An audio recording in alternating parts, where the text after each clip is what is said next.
আমরা একটা দলকে সমর্থন করে উনি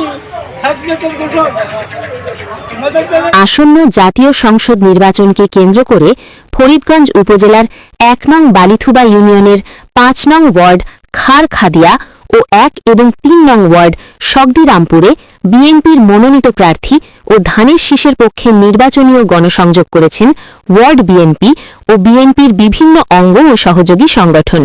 ওয়ার্ডের বিভিন্ন বাড়িতে বাড়িতে গেছি, কিন্তু মানুষ দীর্ঘ ১৭ বছর কোনো ভোট না দিতে পারার কারণে এখন মানুষ মুখিয়ে আছে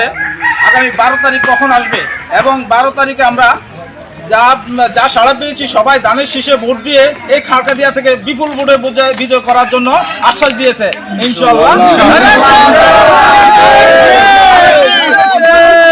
বুধবার ২৮ জানুয়ারি ওয়ার্ডের বিভিন্ন বাড়ি বাড়ি, রাস্তার পাশের দোকান, মিনি মার্কেট ও পথচারীদের মধ্যে ধানের শীষের প্রচারণা সংক্রান্ত লিফলেট বিতরণ করে এবং ছন্দে ছন্দে মিছিল করে মানুষের কাছে ভোট কামনা করেন। এ সময় গণসংযোগে অংশগ্রহণকারী নেতাকর্মীরা বিএনপির আগামী দিনের উদ্দেশ্যগুলো ভোটারদের কাছে তুলে ধরেন এবং তাদের প্রার্থী সাবেক এমপি লায়ন মোহাম্মদ হারুনুর রশিদের উন্নয়নমুখী কাজগুলো ভোটারদের কাছে তুলে ধরেন। আমরা ওনার মার্কা নিয়ে আসি, আমরা কোনো ব্যক্তি মার্কা নয়, যে কোনো মার্কা একদম মুক্তিযোদ্ধা এবং সংখ্যা কমলা। আমরা একটা সংখ্যা কমলা ওনার মার্কা নিয়ে আমরা আসছি, আমরা কারো ব্যক্তি মার্কা নিয়ে আসি নাই।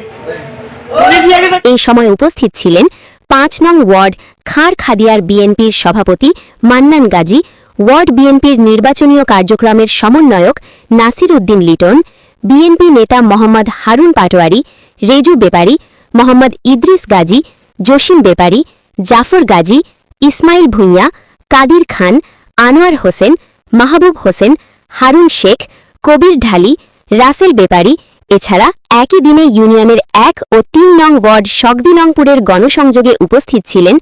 আনোয়ার হোসেন পাটোয়ারি, মোস্তাফা কামাল বাবুল, মোহাম্মদ আব্দুল হান্নান, মোহাম্মদ ওমর ফারুক জুয়েল, মোহাম্মদ জসিম উদ্দিন, মোহাম্মদ বাবু, মমিন জামাদার, রাসেল হোসেন, খলিল মিজি, জানে আলম জুমান, মোহাম্মদ মঈউদ্দিন, মোহাম্মদ লোকমান তহসিলদার সহ বিএনপি ও বিএনপির বিভিন্ন অঙ্গ ও সহযোগী সংগঠনের অসংখ্য নেতাকর্মী এ সময় উপস্থিত ছিলেন।